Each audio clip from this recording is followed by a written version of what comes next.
MX3. Premier rendez-vous en nouvelle diffusion.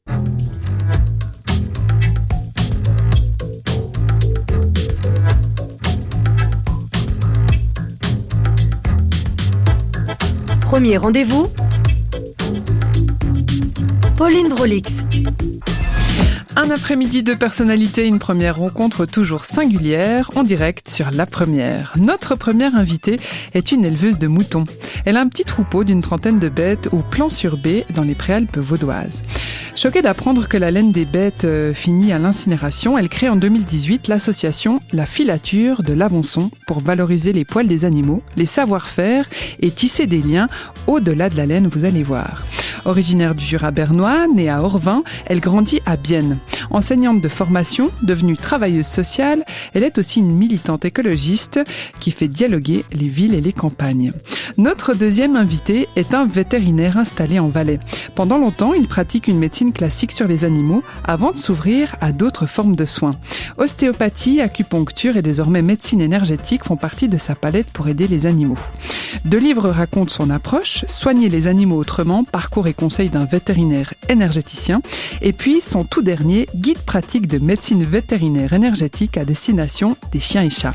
Originaire du Brésil, où il grandit jusqu'à ses 25 ans, ce désormais quinquagénaire, bien connu dans la région de Monté, où se trouve son cabinet, eh bien, il promeut une médecine holistique où les émotions ont le droit de citer. Notre première invitée est Martine Gerber, notre second invité est Walter Villiger. Bienvenue dans Premier Rendez-vous. De 14h à 15h, premier rendez-vous. Bonjour Martine Gerber. Bonjour. Bienvenue à vous. Merci. Vous pouvez vous rapprocher du micro. Mais voilà, oui. C'est parfait. Walter Villiger, bonjour et bienvenue à vous aussi. Bonjour. On va commencer avec vous tout de suite. Un premier rendez-vous qui vous a beaucoup marqué. Vous nous racontez quoi ? Bon, évidemment, j'ai des milliers de premiers rendez-vous avec mon métier, mais je vais vous raconter la première rencontre que j'ai eue avec Nicole Coudray, qui est médium et artiste peintre. Elle habite à Vétro.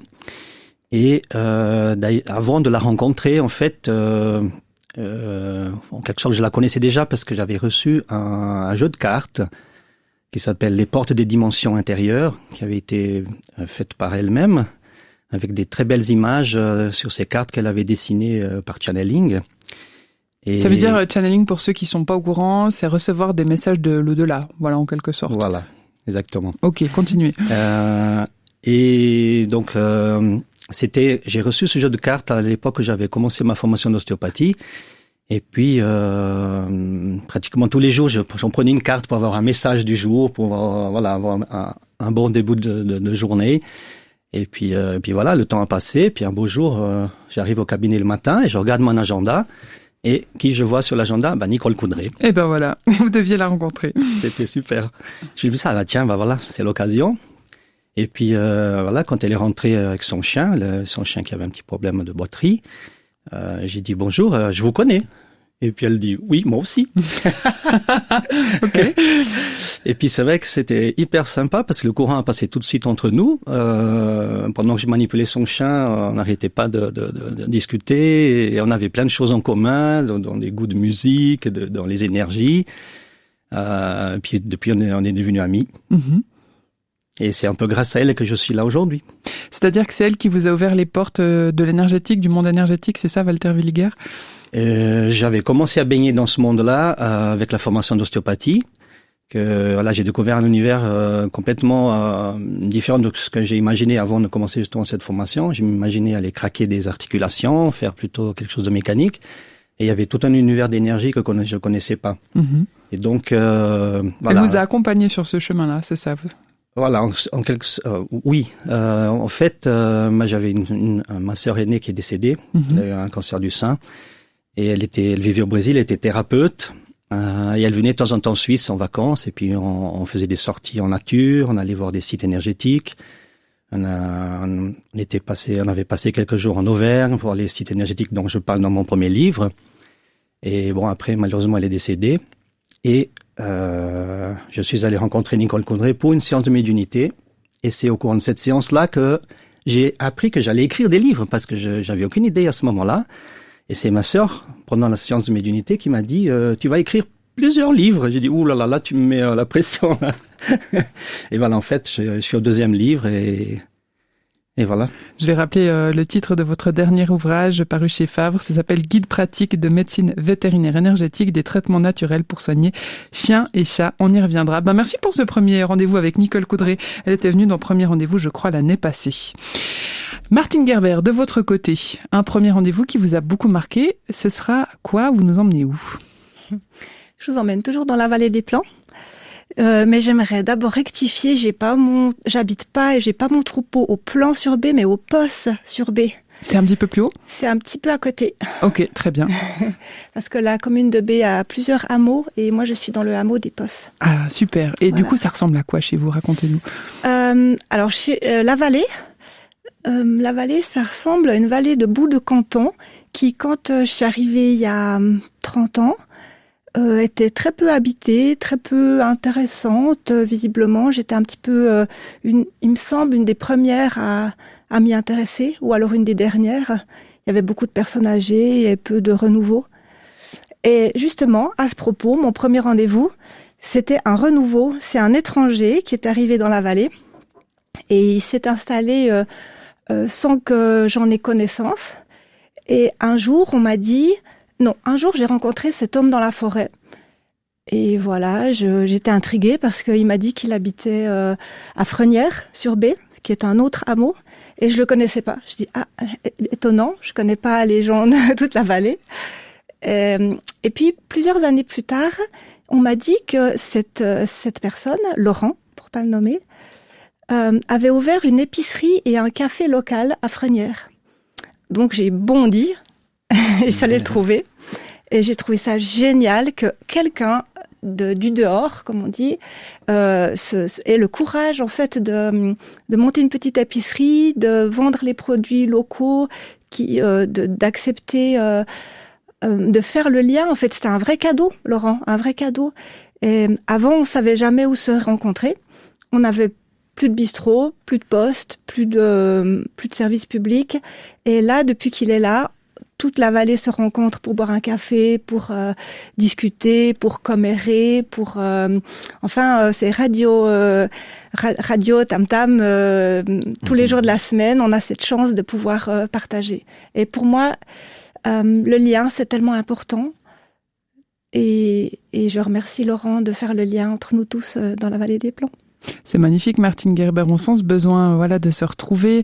Et vous avez aussi dans vos activités de tisseuse de liens, mais pas que, cette volonté de faire communiquer les uns et les autres, la ville et la campagne, je le disais en introduction. Pour vous, c'est capital, c'est primordial, non? Oui, il me semble que de tenir ensemble, de partager, de penser à l'autre, c'est capital. C'est pour moi un des moyens de prévention de beaucoup de maux de notre société. Et je trouve que notre société industrielle, elle a rompu en fait la nécessité d'avoir du lien entre les humains. Et elle essaye de le reproduire parfois un peu artificiellement, mais elle réussit pas très bien. Je m'explique. Le travail, il est de plus en plus segmenté et chacun est spécialiste dans son domaine et du coup, il n'a pas tellement besoin de l'autre parce que tout le monde est spécialiste dans son domaine et tout le monde chacun se suffit à soi-même. Et puis, quand on essaye de recréer des liens, on se rend compte qu'on ne sait pas trop ni comment ni à quoi ça sert. Et puis, du coup, c'est pour ça aussi que j'aime tellement travailler dans l'agriculture parce que je trouve que c'est un endroit, des derniers bastions où on a vraiment besoin des autres. Il y a toujours quelque chose à faire, il y a toujours besoin d'aide et c'est tout naturel qu'on est solidaires les uns des autres dans ce domaine. Ce qui est beaucoup plus compliqué dans beaucoup d'autres domaines. C'est quoi? C'est le fait qu'il y a des vies en jeu, comme des bêtes, c'est ça ou pas? C'est les saisons qui vous lient? Qu'est-ce qui crée ce lien en fait? Qu'est-ce qui fait qu'on a besoin des uns des autres? Pour moi, c'est plutôt c'est tout ce que vous dites, mais c'est aussi la manière d'avoir construit une profession qui a du sens en fait. C'est pas juste une tâche, c'est une multiplication de tâches qui ont entre elles du sens. Si par exemple j'ai des moutons, il faut que je m'occupe de savoir comment les nourrir. Et du coup, il faut que je m'occupe de savoir comment faire le foin. Et du coup, il faut que je sache comment utiliser des machines ou pas des machines, que je sache combien j'ai besoin d'herbes, que je sache quelle est la météo, quel sera l'hiver, comment sera ma grange, qu'est-ce que je vais faire de la grange, de la viande, des agneaux, etc. Donc, c'est un espèce de tout qui fait qu'il y a de toute façon des espèces de liens et que ça me dépasse largement. Et du coup, toutes ces compétences, on peut les partager facilement, je trouve. Et d'une certaine manière, en avoir conscience, les connaître intimement permet de les faire aussi survivre, notamment en matière de savoir-faire, c'est ça ? Oui, absolument, oui. Et ça, c'est la laine, mais on y reviendra. Je vais maintenant vous laisser vous poser des questions, vous découvrir un peu, parce que c'est le but de cette émission. Martine Gerber, Walter Williger. Martine Gerber, vous ouvrez les feux. Vous posez des questions à Walter Williger. C'est à vous de jouer. C'est parti. Monsieur Williger, je trouve que, ça me touche beaucoup que vous soyez vétérinaire, parce que la question de la santé animale, bien sûr, m'interpelle au quotidien. Et je suis très soulagée d'avoir très peu à faire aux vétérinaires, parce que j'essaye de travailler du côté de la prévention, comme nombreux de mes collègues, bien entendu.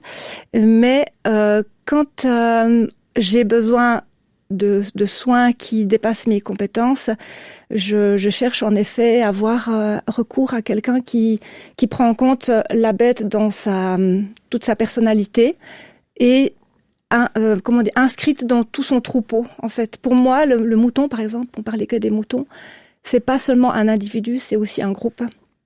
Et je trouve que cette notion, elle est pas si évidente à trouver quand on soigne une bête. Est-ce que vous pouvez en tenir compte de l'environnement propre à chaque animal ? Tout à fait, tout à fait. Je vois toujours les animaux dans leur globalité. Je questionne toujours comment est-ce qu'il est né le chien ou le chat. Parce que comme chez les humains, tous on a des problèmes liés à l'émotion, à la santé. C'est très souvent lié à leur première phase de vie. Et donc, je pense que c'est un peu vétérinaire qui demande ce genre de choses. Hein. Donc, voilà, quand il y a un problème, je veux savoir tout, mais depuis la naissance. Et parfois, ça peut être très intéressant d'avoir ces informations-là. Ça me permet des fois de me rendre compte pourquoi telle situation se produit ou pas. Vous savez que pour le bétail, c'est un peu plus compliqué. Hein, ces animaux de rente, voilà, on les voit comme un troupeau. S'il y en a qui est pas bien, en général, malheureusement, souvent, ils vont finir à l'abattoir.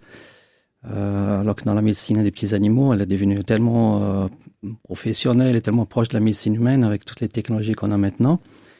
Mais je sais pas ce que vous trouvez. Je vous pose une question, je peux ? Allez-y, faites-vous plaisir. Est-ce que vous trouvez vous avez un vétérinaire qui vient voir vos animaux et puis qui les voit un peu dans la globalité comme ça ? Alors, je travaille avec un cabinet de vétérinaire qui est tout à fait compétent, mais c'est vrai que j'ajoute cette notion un peu moi-même. Je suis pas, j'ai pas vraiment accès à ce type de vétérinaire, non. Ouais, j'en connais pas non plus dans le domaine des gros animaux, des vétérinaires qui travaillent dans cette façon. Là, on est en train de faire une différence aussi assez importante parce qu'il y a les animaux de rente, comme vous les avez décrits, et puis après, il y a les petits animaux dont vous vous occupez, Walter Williger. Donc, vous êtes plutôt, vous, face à des chiens et chats le plus souvent dans votre pratique. Et puis vous, Martine Gerber, vous travaillez avec un troupeau qui est plus une entité. D'ailleurs, moi, j'avais une question pour vous, Martine Gerber. Vous avez une trentaine de bêtes, c'est peu, vous les connaissez toutes. Comment vous faites quand vous devez choisir parmi les bêtes que vous allez amener à l'abattoir, par exemple, pour vendre la viande des agneaux, etc. Quand on connaît si bien ces bêtes, est-ce que c'est évident de faire un choix parmi elles pour les donner à manger ? Non, c'est pas du tout évident. Comment ça se passe pour vous, tout ça ? Ça se passe que en automne, je décide que telle ou telle bête pourrait être portante en mettant le bélier dans le troupeau. Et ensuite, au printemps, il y a des agneaux qui naissent. Et ensuite, en principe, tous les agneaux mâles, ils passeront à la boucherie. Et les femelles, ça se discute. Ça se discute parce que je peux pas agrandir indéfiniment mon troupeau. Et du coup, quelques agnelles devront aussi partir. Alors c'est pour les jeunes. Moi, je les mène à l'abattoir à 9 mois. Et donc elles sont sevrées, largement sevrées et indépendantes. Voilà. Ensuite, de temps à autre, ça m'arrive de devoir décider de mener à l'abattoir une brebis mature pour des raisons différentes. Par exemple, j'avais une brebis qui s'appelle Edelweiss et elle avait pris l'habitude de sauter les barrières, mais tout le temps. Et en fait, quand elle a eu des agneaux, elle sautait les barrières et puis elle demandait à ses agneaux de sauter les barrières, ce qu'ils ne pouvaient pas encore faire. Donc, ça a créé un trouble évident dans le troupeau. Et après 4 années de tentatives de l'éduquer. Vous avez essayé donc. J'ai essayé. Je sais pas si elle a pas compris, mais en tout cas, elle voulait pas comprendre, je sais pas.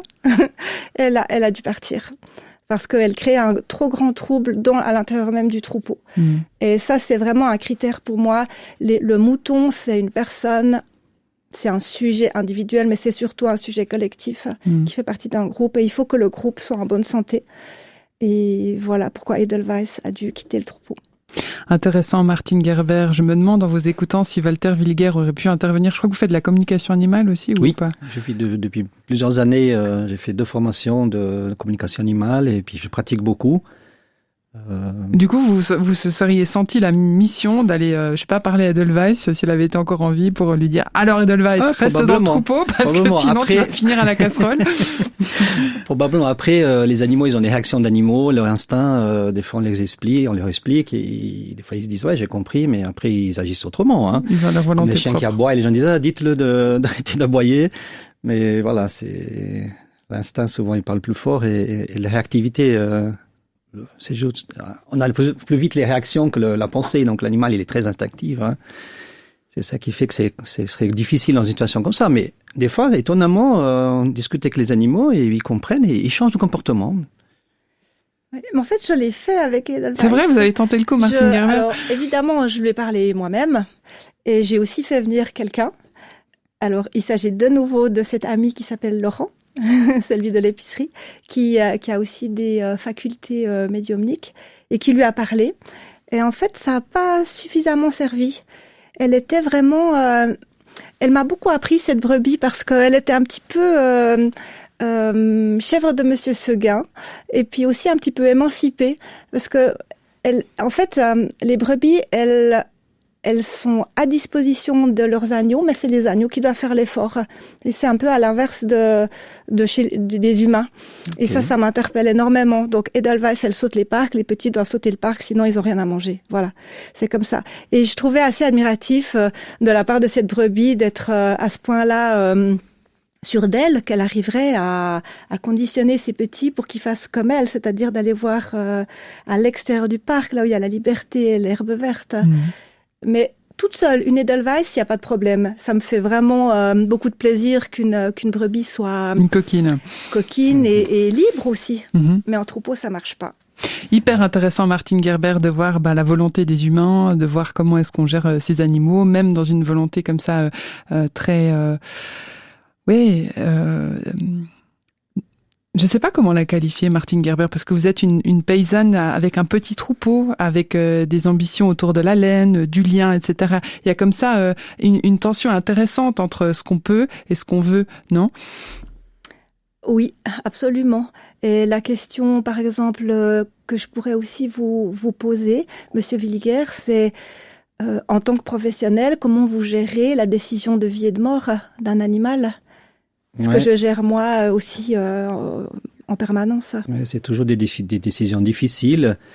Là, c'est vrai que la communication animale, intuitive, elle rentre en ligne de compte de façon très importante parce que beaucoup d'animaux sont dans une situation de détresse, ils souffrent et ils aimeraient partir. Et parfois, les gens, ils sont pas prêts. Et parfois, c'est l'inverse. Les gens pensent qu'ils sont en fin de vie et veulent rester encore. Donc, en discutant avec l'animal, on peut savoir si c'est le bon moment ou pas. Parfois, ils sont dans la détresse, ils sont pas bien, mais ils disent « mais moi, j'aimerais rester quand même encore un petit peu, donnez-moi des antidouleurs. » Et ça rassure les gens. ils sont pas bien dans le sens où, voilà, ils savent que ça va pas durer longtemps, mais au moins, ils vont jusqu'au bout de l'envie de l'animal. Ça, je trouve que c'est génial de pouvoir faire ça. De ne pas décider, on prend pas la décision, moi en tout cas, je prends pas la décision Tout seul. tout seul. C'est en commun accord avec le propriétaire et l'animal. Et je trouve que ça, c'est une grande évolution d'un accompagnement jusqu'à la fin de la vie d'un animal. En tout cas, c'est vraiment très intéressant et très sensible comme sujet. Walter Williger, pour donner peut-être un peu de contexte, vu que Martine Gerber a pu parler de son troupeau, du lieu où elle vit, vous, ça ressemble à quoi à Montaix? Vous avez, je crois, un cabinet qui regroupe 12 professionnels de la santé animale, c'est ça? Oui, nous sommes 3 vétérinaires, donc j'ai 2 collègues qui font les consultations classiques, les vaccins, les petites urgences, les opérations. Et ça m'a permis de pouvoir pratiquer la médecine énergétique quasiment à plein temps. Donc vous laissez, on va dire, maintenant les opérations à vos collègues pour vous concentrer, vous, sur la partie énergétique avec les animaux, c'est ça? Maintenant, je fais ce que j'aime vraiment. Ouais. Et j'ai beaucoup de plaisir à partir le matin pour le travail. Et ce côté aussi de la médecine énergétique est très intéressant parce qu'on a un autre contact avec les gens. On a beaucoup plus de temps pour discuter. Ce qui arrive souvent dans les cabinets, c'est qu'on est tous pressés. Il y a beaucoup de clients. Il faut vite faire la consultation. Il y a un client qui attend en salle d'attente. Donc, moi, dans le cadre de mon travail, j'ai une demi-heure de séance d'ostéopathie avec les animaux. Et ça me permet même de parler de tout et de rien avec les gens. On peut parler, parce que pendant que je travaille, que je pose mes aiguilles d'acupuncture, que je fais des manipulations, les mains travaillent et puis la tête peut être, l'esprit peut être ailleurs. Donc je peux discuter de voyage ou d'autres choses. Donc ça, c'est un vrai plaisir de travailler. Walter Williger, vous venez de sortir un ouvrage qui s'appelle « Le guide pratique de médecine vétérinaire énergétique » à destination du public, mais aussi d'autres professionnels qui auraient envie de se plonger plus dans cette zone-là de médecine considérée comme encore un peu ésotérique. Pour vous, c'est du sérieux, Walter Williger? Vous arrivez à revendiquer cette casquette de médecin énergéticien pour animaux de manière totalement cash, simple et sincère, où il y a encore des gens qui se moquent de vous en disant « mais voilà, c'est Lulu Berlu du coin ». On se moque encore de vous ou pas? Non, bon, au début, il y avait des collègues qui rigolaient un petit peu, mais en fait, de se moquer vraiment, non, je pense pas. Parce que derrière cette image, peut-être comme vous dites, un hurluberlu, il y a beaucoup de travail sérieux derrière, il y a beaucoup de formation, il y a des heures et des heures, des milliers d'heures de travail. De pratique. Donc, voilà, on peut pas s'intituler énergéticien ou ostéopathe ou acupuncteur comme ça du jour au lendemain. C'est quoi le gage de sérieux? Comment est-ce qu'on reconnaît un charlatan d'un vrai praticien et de quelqu'un totalement aligné et honnête avec ce qu'il fait pour vous? Alors, d'abord, c'est les résultats. C'est le résultat de notre travail qui va montrer que ce qu'on fait est juste et valable. Parce que si quelqu'un fait quelque chose, il n'y a pas de résultat, ça tient pas la route. Tout aussi Donc c'est simple ça qui que fait la renommée. Et moi j'ai des gens qui viennent de plusieurs endroits de la Suisse et même de France me voir. Parce que le bouche-oreille, je pense qu'il fait beaucoup. Les gens disent je suis allé là-bas, mon animal va mieux, il est guéri. Les gens ils veulent venir voir ce monsieur-là. Donc tout simplement. Martine Gerber, on va partir en musique avec un titre spécialement pour vous, c'est Léo Ferré qui s'invite sur la première. Oh, merci. On revient derrière.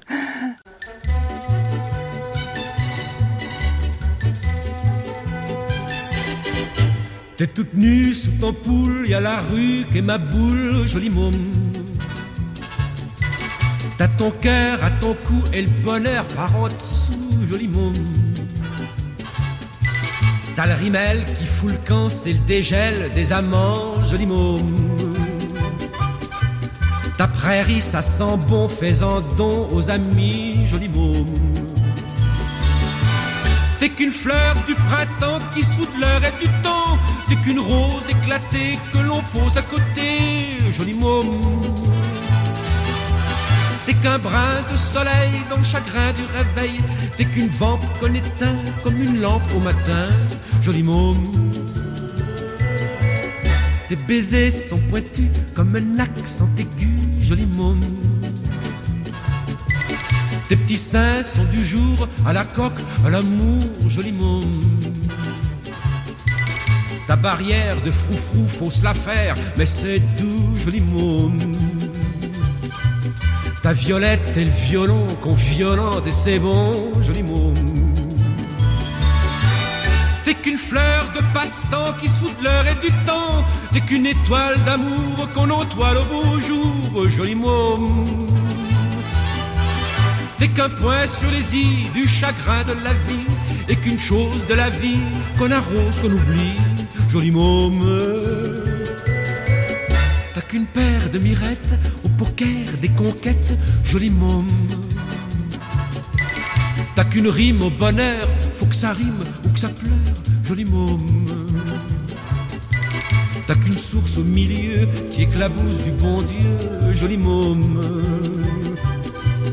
T'as qu'une porte en voile blanc que l'on pousse en chantant, joli môme. T'es qu'une pauvre petite fleur qu'on guimauve et qui meurt. T'es qu'une femme à repasser quand son âme est froissée, joli môme.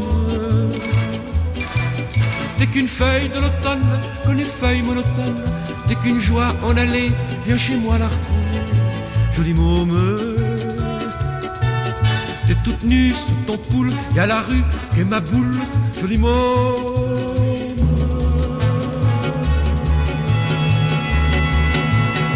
Premier rendez-vous revient dans quelques secondes après cette inforoute. Infotrafic RTS. Sur l'autoroute Martigny-Lausanne, d'importants ralentissements persistent entre Aigle et Chèvres en direction de Lausanne. Vous avez vécu en communauté libertaire, je crois, Martine Gerber, non, un temps? Oui, c'est vrai. Ça se passait comment? Vous étiez quel genre de femme à l'époque? J'étais une jeune femme rebelle qui traînait plutôt dans la nature que dans les villes. J'ai toujours mon terrain de militance a toujours été l'écologie. Voilà, donc du coup j'ai plutôt traîné mes bottes dans les cultures, dans les montagnes que dans les villes. Et voilà. Et aussi, aussi j'étais bien sûr toujours très féministe. Et à ce titre-là, chez les libertaires, c'est très intéressant de voir comment on travaille le rapport hommes et femmes.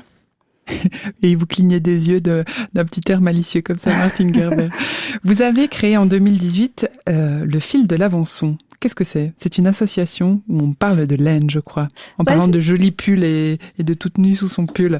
Alors, est-ce que ça a un lien déjà avec tout ça ou pas? En fait, c'est très joli quand vous dites le fil de l'Avançon, parce que c'est la filature. Mais le fil, c'est très joli. Ah bah voilà, je me suis plantée. La filature, bah bien sûr. La filature de l'Avançon, alors, votre association. Parlons-en. Oui, alors un groupe d'amis. Donc j'ai vécu beaucoup d'histoires avec des moutons et beaucoup d'histoires avec la laine. Et un jour, les moutons et la laine se sont rencontrés chez moi. Et là, j'ai réalisé à quel point la production de laine était un problème en Suisse et dans le monde d'ailleurs. Et puis, j'ai réalisé vraiment de manière très terre-à-terre à quel point les éleveurs jettent la laine à la déchetterie. Donc, ils l'incinèrent, c'est ça? Ils l'incinèrent, ils la font incinérer et ils payent pour ça. Et à quel point le prix du tondeur ne paye, le prix de la laine ne paye pas le prix du tondeur. Donc ça m'a beaucoup interrogée. C'est aussi mon petit côté militant là qui s'est réveillé, qui dit mais là il faut faire quelque chose, c'est pas possible. On peut pas jeter toute cette laine. On peut pas. C'est pas respectueux pour les animaux, parce que en fait moi je trouve que si on a des animaux, on doit prendre le meilleur de toute la bête, pas juste un gigot ou voilà. On doit utiliser tout. Et en plus c'est une très belle matière qui est très utile à l'humain entre autres. Donc voilà, un groupe d'amis avons décidé de créer cette association pour, premièrement, fédérer les éleveurs et faire en sorte que la laine ne soit plus emmenée à la déchetterie, mais qu'elle soit valorisée. Et donc, vous en faites quoi? Alors, on récolte juste dans le Chablais et dans la vallée des Plans environ 3-4 tonnes. Ouais, 3-4 tonnes de laine par année. C'est beaucoup quand même, non? Oui, c'est beaucoup, mais c'est une infime proportion par rapport à la production de laine en réalité. Et on travaille avec une entreprise vers le lac de Constance qui valorise la laine et qui crée de l'isolation et des matelas. Ensuite, la meilleure des laines ou celle qui nous intéresse, on la valorise nous-mêmes dans le but de de créer des compétences du côté de la filière laine, donc savoir la laver, savoir la carder, savoir la peigner, savoir la filer, savoir la tricoter, filer ou que sais-je, et aussi pour créer des compétences et puis pour vendre des objets et soutenir l'association. Mais aussi des savoirs qui se perdent, ça, non, Martine Gerber? Ouais, on ne sait pas encore tellement comment on fait avec ces pratiques-là. C'est ça le but de la filature de l'Avançon, c'est pouvoir faire perdurer ces savoirs. Ouais, c'est effectivement, par exemple, on a des ateliers de filage une fois par mois, et là, des personnes, hommes et femmes, viennent apprendre à filer ou simplement découvrir, et celles qui le désirent et qui filent bien, elles peuvent filer, payer pour la filature de l'Avançon. Donc ça, pour nous, c'est important parce que du coup, on a de la laine filée, mais c'est aussi important parce que du coup, on a des personnes qui ont réappris à filer. Et on espère ainsi contribuer au fait qu'on sait comment travailler la laine. Mais un des buts aussi, c'est de sensibiliser la population au fait que quand on se vêt, souvent c'est des matières premières qu'on fait 3 fois le tour du monde.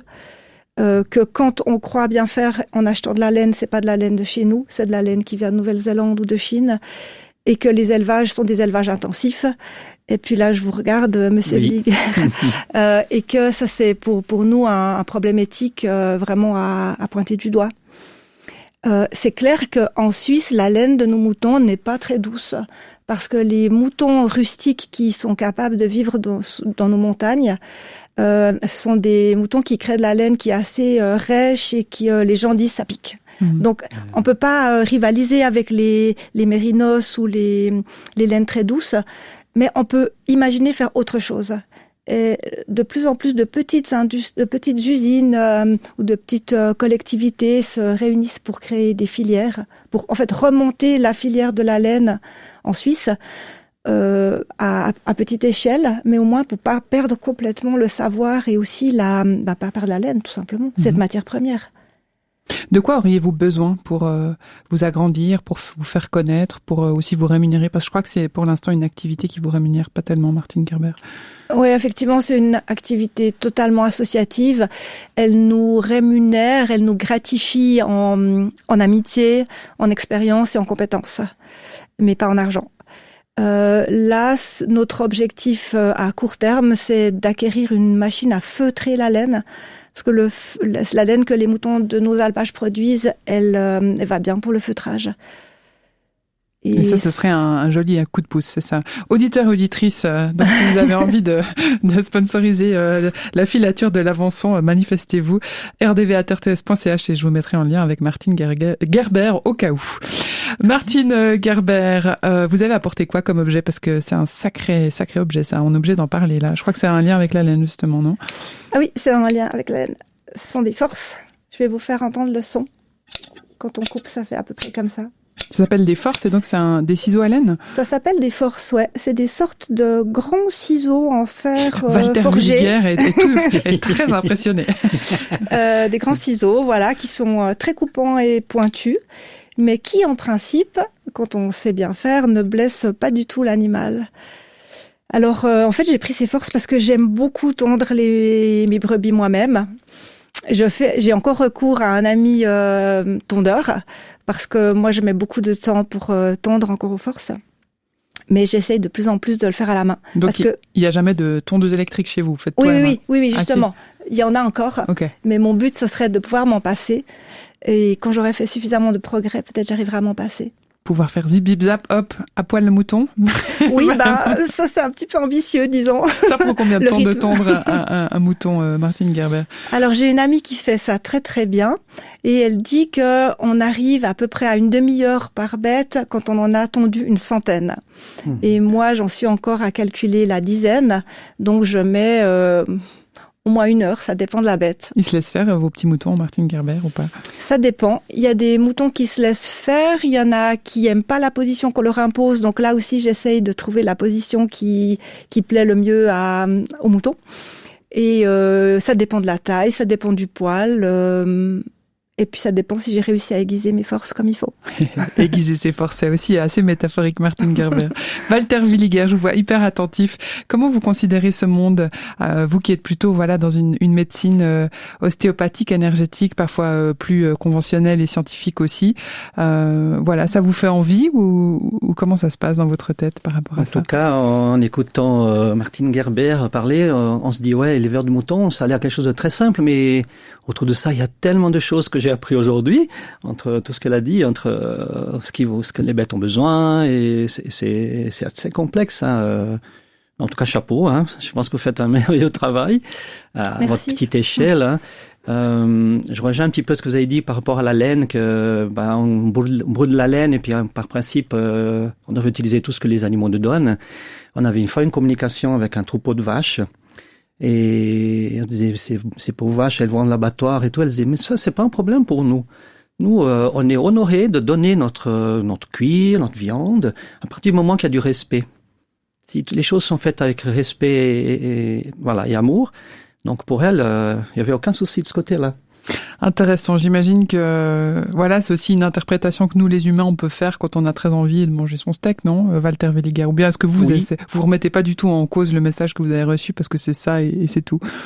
En tout cas, moi, quand j'ai une assiette de nourriture devant moi, je remercie toujours. Je mange pas de viande, ça fait 10 ans maintenant. Bon, je mange du poisson encore parce que moi j'aime souvent aller au bord de la mer et puis si on veut plus manger du poisson, c'est un peu triste. Mais je remercie toujours pour les aliments que j'ai et comme on pense aux Indiens qui tuent une bête pour une communauté et toujours ils remercient l'esprit de cet animal, soit un bison ou n'importe. Donc il y a un respect comme ça, Walter complètement, Villiger. Ouais. Complètement. J'ai un immense respect par la vie animale, par la vie, tous les rennes, les végétaux et tout. Intéressant, Walter Villiger. Vous êtes né au Brésil. Oui. Vous avez grandi là-bas jusqu'à 25 ans. Je suis né à São Paulo, dans la grande ville. Et à l'âge de 19 ans, je suis parti à 700 km de chez moi pour étudier la médecine vétérinaire. C'était un moment clé de ma vie, parce que je rêvais d'être médecin vétérinaire, et puis et puis en plus la liberté, parce que j'étais loin de la maison, on vivait en communauté, mais en colocation et tout, c'était génial.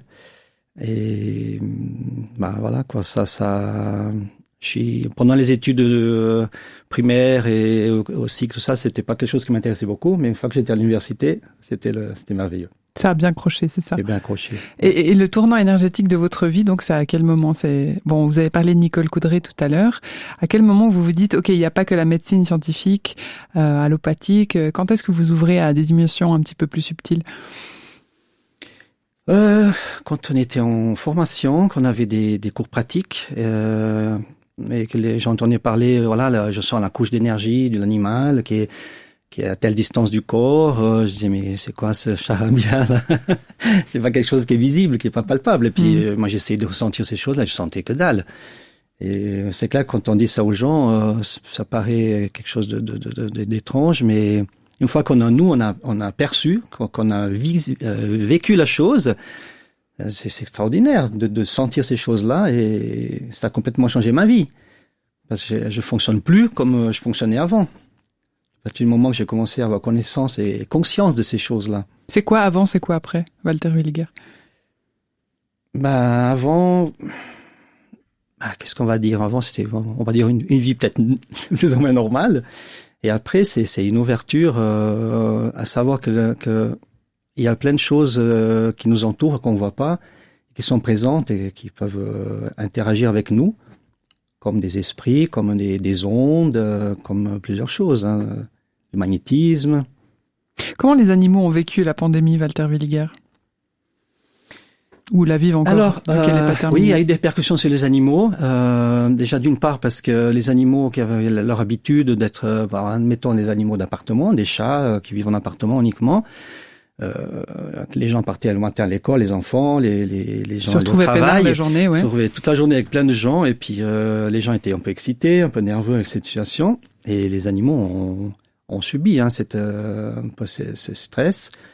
Apparemment, d'après ce que j'ai su, les communicateurs ont eu beaucoup plus de travail avec les animaux parce qu'il y avait beaucoup plus de monde. Les animaux qui devenaient malpropres par ce stress. Intéressant. Donc c'est aussi impacté. Ils n'étaient pas que contents de voir leur propriétaire à la maison. Aussi. Certains, ils ont été mieux parce qu'ils avaient leur maître, puis ils pouvaient se promener plus souvent. On va écouter un petit clin d'œil pour vous de la part de Jean-Baptiste Roumain, ce programmateur musical. Ça s'appelle Chat dans l'eau. Hugues Le Bar sur la première, sur son titre Zinzin. Vous allez voir, ça décape.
Chat dans l'eau, c'était Hugues Le Bar sur la première, sur son album Zinzin, un titre un peu frappadingue qui date des années 95. Ouais, qu'est-ce que vous en avez pensé, Martine Gerber, Walter Williger, ça vous a plu?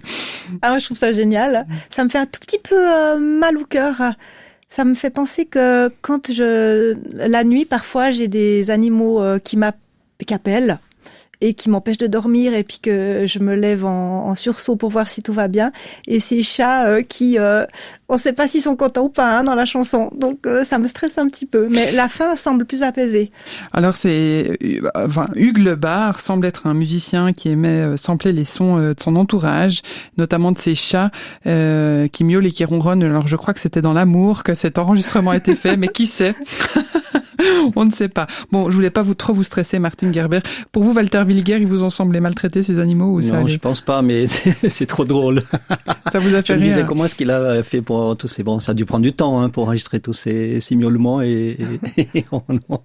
Ouais, j'adore. Vous devez en entendre des belles aussi, chez vous. Rockstar. Des chats rockstar. Oui, ça doit plaire au vétérinaire que vous êtes, Walter Williger. J'ai bien aimé. Votre objet, quel est-il? Vous avez amené quoi aujourd'hui dans Premier Rendez-vous? C'est un appareil photo. Ok. Un appareil photo Nikon. J'ai toujours aimé la photographie et surtout la photographie de paysage. Mais depuis 2-3 ans, je me suis mis à faire la photographie animalière. Et j'ai un immense plaisir.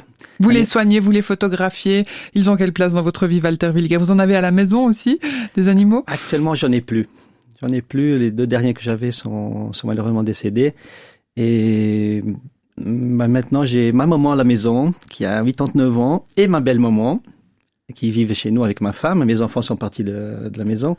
Et on a quand même beaucoup à faire à ces grands moments. Donc pour l'instant, on n'a pas l'intention de prendre un chiot ou un chaton pour tout le côté de l'éducation, le temps que ça prend. Et donc pour l'appareil photo, Walter Williger, les photographies, vous les prenez dans votre cabinet de vétérinaire ou vous sortez en nature? Comment ça se passe? Quel genre de... Plutôt en nature. Vous aimez les animaux sauvages pour les le coup? Animaux sauvages. Ok. L'année passée, j'ai eu l'opportunité d'aller en plein Covid. Là, je suis parti au Brésil, au Pantanal. C'est une région qui est proche de la frontière avec la Bolivie. Et c'est l'endroit où la plus grande diversité animale, où on peut les voir facilement. C'est plutôt des prairies et des petites forêts. Et donc, j'ai pu photographier le jaguar, qui est mon animal totem. On a vu 5 jaguars en 3 jours. Waouh! Sur un bateau en sillonnant des fleuves, où ils vont s'abreuver au bord du fleuve, vont en chasser ou se reproduire. On a eu la chance aussi de voir des accouplements. J'ai fait des photos magnifiques. D'ailleurs, j'ai un grand poster à la salle d'attente du cabinet, si une fois quelqu'un... pour avoir cette magnifique photo du couple de jaguars. Et voilà, je suis enchanté. Je viens d'arriver du Brésil, là, il y a une semaine. J'étais faire des photos de baleines. On était à Bahia, au sud de l'état de Bahia, où les baleines viennent de l'Antarctique pour mettre bas et pour se reproduire. Et il y en avait plein de baleines, ça a été fantastique. C'est rigolo, Walter Villiger, parce qu'il y a en vous forcément le vétérinaire qui soigne les petits animaux au cabinet, et puis après il y a aussi votre volonté d'aller les voir dans leur milieu naturel. Votre regard, il change ou pas? Est-ce que c'est toujours le même émerveillement sur les bêtes? Non, c'est toujours le même émerveillement. Ouais. De les voir dans la nature, je peux plus aller dans un parc zoologique, je peux plus. Moi, il faut que j'aille voir les animaux en liberté. Je peux plus les voir en enclos, en cage. Ça me fait trop de peine. Ça passe plus. Ouais, ça passe plus. Bon, cet appareil photo, donc, qui symbolise votre besoin de quoi? De garder un petit peu de sauvage dans votre vie. Vous trouvez qu'on en fait trop avec les animaux, Walter Villiger? Parce que c'est vrai, quand on entend que vous êtes ostéopathe pour chiens et chats, certaines personnes doivent se dire, vraiment, les gens, donc, ça à faire, ça vous a déjà surpris de voir les gens avec une agressivité en train de se dire, c'est bon, on s'occupe un peu trop de ces bestioles, c'est pas possible. Comment vous ressentez ça? Est-ce que les animaux ont le droit d'avoir autant de soins, autant de regards, autant d'argent dépensé pour eux? Oui. Je pense que les animaux prennent une grande part dans la vie des gens maintenant. Je crois qu'il y a un grand besoin d'amour partout. Donc, malheureusement, les gens, ils reportent leur amour sur les animaux, mais c'est tant mieux. Ça améliore leur qualité de vie et leur santé. Et je pense pas qu'on fasse trop. Si quelqu'un achète des jantes en alu pour leur voiture, il dépense 5 000 francs, on trouve ça normal, mais dépenser 5 000 francs pour une opération pour un animal, on peut être scandalisé. Mais voilà, c'est là où on veut mettre notre argent et où on pense qu'on est juste, qu'on fait ce qu'on veut aussi. C'est ça, Walter Villiger. Respecter l'envie des gens. Bien sûr, non, je vous provoquais un petit peu parce que ça doit être ce que pensent certains auditrices et auditeurs quand ils se disent, on va faire des séances d'acupuncture ou d'ostéopathie pour un chat, alors qu'il y aurait peut-être, je sais pas, des dons à faire. Martine Gerber, vous qui travaillez beaucoup avec des migrants aussi et qui arrivent en Suisse sans le sou, sans rien, sans famille, vous travaillez pour l'EVAM, c'est bien juste aussi? Oui, c'est juste, à mi-temps. Donc ça vous semble normal aussi qu'on s'occupe de ces animaux si bien, avec autant d'amour et de moyens? Ah oui. Enfin, il n'y a pas de comparaison malheureuse à faire? Non, je sais pas si on peut parler de normalité, parce que justement, je crois que chacun a ses propres balises. Et si pour quelqu'un, c'est très très important de soigner très bien son animal de compagnie, il faut qu'il le fasse. Si quelqu'un trouve très très bien de s'engager pour qu'il y ait plus de justice auprès des humains, c'est très bien, parce que tout est lié. En fait, on peut pas d'un côté dire un animal, on peut le maltraiter, mais pas un animal humain. Pour moi, c'est une question de. J'aime pas trop le mot respect, parce que on sait pas des fois qu'est-ce qu'on pense avec le mot respect, mais je pense que chacun doit mettre ses valeurs là où il le pense, et toutes ces valeurs, elles se réunissent. C'est ce que j'espère, en tout cas. Martine Gerber, vous œuvrez beaucoup pour désenclaver les mondes, en fait. Ce qui vous tient le plus à cœur, c'est que les citadins viennent un peu à la campagne et que les campagnards puissent faire aussi des expériences en ville. Vous pensez que si on arrive à faire communiquer ces deux populations, d'ailleurs on le voit aussi dans les votations, il y a des fractures très fortes ville-campagne. Votre but, c'est justement de réunir ces deux mondes. Alors comment est-ce que vous y prenez, notamment avec la laine, je crois? Ouais, alors déjà c'est assez naturel chez moi, puisque je suis pas une agricultrice, parce que j'ai pas fait l'école d'agriculture, et donc j'ai pas de diplôme dans ce domaine-là, et puis je suis pas de famille paysanne, et en même temps, j'ai toujours eu un pied dans l'agriculture et dans la paysannerie et dans la nature. Et puis, je suis pas non plus, je suis aussi tout à fait atypique dans mon travail social et dans mon travail plutôt intellectuel. Donc, naturellement, j'ai une ouverture des deux côtés de ce monde, pour autant qu'on puisse faire cette dichotomie. Et j'ai très envie que les uns et les autres se comprennent. Après, que les uns et les autres aient leur opinion, c'est très bien, parce qu'on a des valeurs à défendre, mais qui se comprennent. Et je trouve que on s'écoute pas beaucoup et on se connaît pas beaucoup. Et le fait de brouiller un peu les pistes m'intrigue, en fait. Je vois des réactions aussi parmi les paysans quand je parle du travail de bureau, et je vois des réactions qui m'intriguent du côté des gens qui travaillent dans les bureaux par rapport aux paysans. Et moi qui suis un pied des deux côtés, j'aime bien essayer d'argumenter pour relier les deux opinions, ou les deux champs de travail, champs d'interprétation. C'est aussi faire communauté, votre travail, Martine Gerber, en tout cas, ce que vous souhaitez faire pour valoriser la laine de mouton, les savoirs, comme on l'a dit tout à l'heure, avec votre association La Filature de l'Avançon. Comment les gens qui sont intéressés à vous rejoindre peuvent le faire? Est-ce que vous avez de la place pour, je sais pas moi, 10, 20 nouvelles personnes, ou est-ce que c'est justement un équilibre déjà assez fragile et vous pouvez pas accueillir autant de monde dans votre association? Non, tout un chacune est bienvenu dans notre association. Pour les personnes qui aimeraient s'engager activement sur le terrain, on organise des activités comme la récolte et le tri de la laine 2 fois par année. Et là, on a besoin vraiment de mains. Donc, on peut encore accepter beaucoup de monde, parce que plus on a de monde, plus on a de laine, mieux elle est triée et plus elle est valorisée. Et on organise aussi des ateliers de filage, comme déjà dit, des ateliers de teinture végétale. On a différentes choses comme ça, des ateliers pour savoir laver la laine, enfin voilà, tout le processus. Et là, en fait, c'est bienvenu à tous, parce qu'en même temps, on apprend, en même temps, on s'occupe de la laine. Donc tout le monde est gagnant. Voilà, tout le monde est gagnant, c'est ça. Merci beaucoup Martine Gerber pour ces précisions. Walter Villiger, encore un œil sur votre ouvrage Guide pratique de médecine vétérinaire énergétique des traitements naturels pour soigner chiens et chats chez Favre.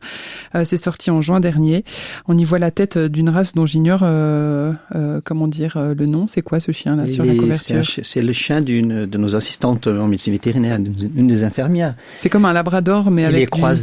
Il est croisé, à vrai dire, je sais plus exactement. Bon, c'est pas grave. En tout cas, il a un regard très doux. C'est vos mains qu'on voit sur l'animal. C'est ma fille qui a pris la photo, Bruna. Et on a fait une petite séance photo, c'était sympa. Et le chien s'y prêtait super bien. Donc, il était tranquille, il faisait des pauses. Il faisait la pause, c'est le chien mannequin. Walter Villiger, votre cabinet à Montaix, c'est une histoire de famille aussi. Hein. C'est assez étonnant, ça. Toute la famille met du sien. Votre épouse qui travaille avec vous, vos enfants qui vont vous rejoindre. Racontez-nous. Alors, ma femme est aussi vétérinaire. On a fait l'université ensemble. Elle a travaillé plusieurs années dans le domaine de la santé publique, notamment au service vétérinaire de Sion, à Du-Valais. Et après 20 ans de carrière dans ce domaine-là, un petit peu avant, elle a commencé à s'intéresser à l'administration du cabinet. Donc, c'est elle qui fait la comptabilité.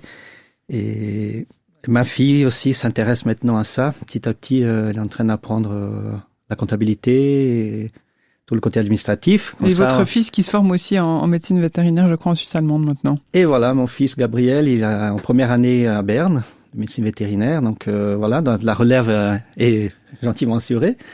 Donc après, je pourrais prendre ma retraite tranquillement. Ça restera en famille. C'est quelque chose à quoi vous aspirez, prendre une retraite, Walter Villiger? Parce que j'avais l'impression, en vous entendant, que vous auriez pu continuer jusqu'à pas d'âge, vu que maintenant vous faites que ce que vous aimez, c'est-à-dire de l'ostéopathie animale et énergétique. J'ai l'impression que ça vous coûte pas d'énergie, qu'il y a quelque chose un peu de l'ordre de la... Voilà, vous adorez ce que vous faites et vous pourriez continuer des années, où je me trompe? Non, c'est vrai. C'est une petite musique d'avenir, parce que mon fils, voilà, il est en première année, donc il y a encore 6 ans d'études. Autant qu'il y réussisse dans les 6 ans. Ensuite, il va commencer à travailler. Il va falloir quand même être là un petit peu pour le seconder. Donc, j'ai 56 ans. Donc, il y a encore 9 ans jusqu'à 65. Donc, je sais pas. Quand est-ce que j'arrêterai? Petite curiosité de ma part. Donc, vous êtes né au Brésil. Vous avez étudié là-bas la médecine vétérinaire avant d'arriver en Suisse. Qu'est-ce qui fait que vous débarquez en Suisse et que vous faites votre vie ici? Alors en fait, on avait un cousin qui était dans le domaine de l'agriculture. Et il était de la classe de mon frère. Et puis il était allé au Brésil quelques fois en vacances. Ils se sont liés d'amitié. Et mon frère, en rigolant, il disait, un jour, si tu as un boulot là en Suisse, tu me dis, je viens. Et puis un beau jour, il a appelé mon frangin. Il a dit, écoute, il travaillait dans une pépinière à Fuy. Il a dit, il y a une place qui se libère là. J'ai discuté avec mon patron. Il est d'accord de t'engager. Et puis il est venu. Il avait fini ses études d'agronomie, et il est venu, puis voilà, il a ouvert le chemin pour toute la famille, parce qu'après, il y en a d'autres qui sont encore venus. Intéressant. Merci beaucoup, Walter Villiger, d'être venu dans Premier Rendez-vous. Votre site internet, peut-être, si les gens sont curieux de vous retrouver? C'est 4pattes.ch. 4pattes.ch, voilà. Je voulais juste aussi profiter, si j'ai encore un petit moment. Vous avez 15 secondes. 15 secondes. De parler du site paravet.ch. C'est un site qui regroupe tous les professionnels de Suisse romande qui travaillent dans la médecine énergétique C'est très intéressant parce que les gens disent ouais mais vous êtes à monter mais dans ma région est-ce qu'il y a quelqu'un qui le fait aussi? Donc vous pouvez trouver des professionnels qui font ce travail. Merci beaucoup. Paravette.ch. Paravette.ch. Bonne suite à vous Walter Villiger. Merci beaucoup. Martine Gerber, merci à vous aussi d'être venu dans Premier Rendez-vous. Les gens, pour vous trouver le fil de l'Avançon, rapidement le site internet s'il vous plaît. Alors c'est info@filaturelocale.ch. Merci beaucoup. Bonne suite à vous aussi. Merci beaucoup. Infotrafic RTS. Avec la campagne Chemin de l'école du BPA, attention, un enfant ça surprend, soyons prêts à réagir.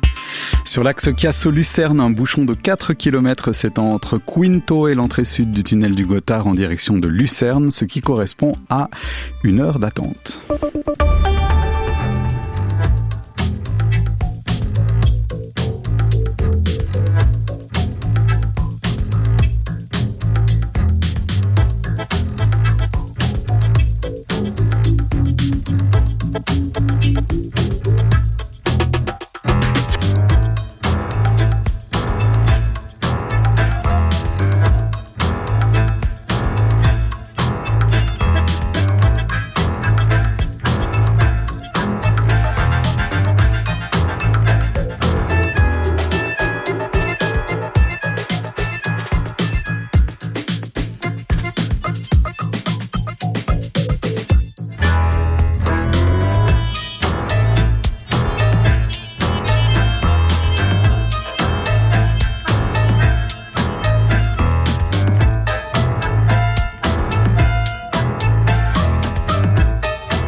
Premier rendez-vous en nouvelle diffusion, c'est terminé pour aujourd'hui. Merci beaucoup à l'équipe de la documentation. Merci aussi à Marilyn Regard, attachée de production. Si vous voulez découvrir la photo de nos invités, partager l'émission ou simplement la réécouter, rendez-vous sur rts.ch/rdv. Premier rendez-vous, Pauline Brolix. Très belle soirée à vous. Il est 21h sur La Première.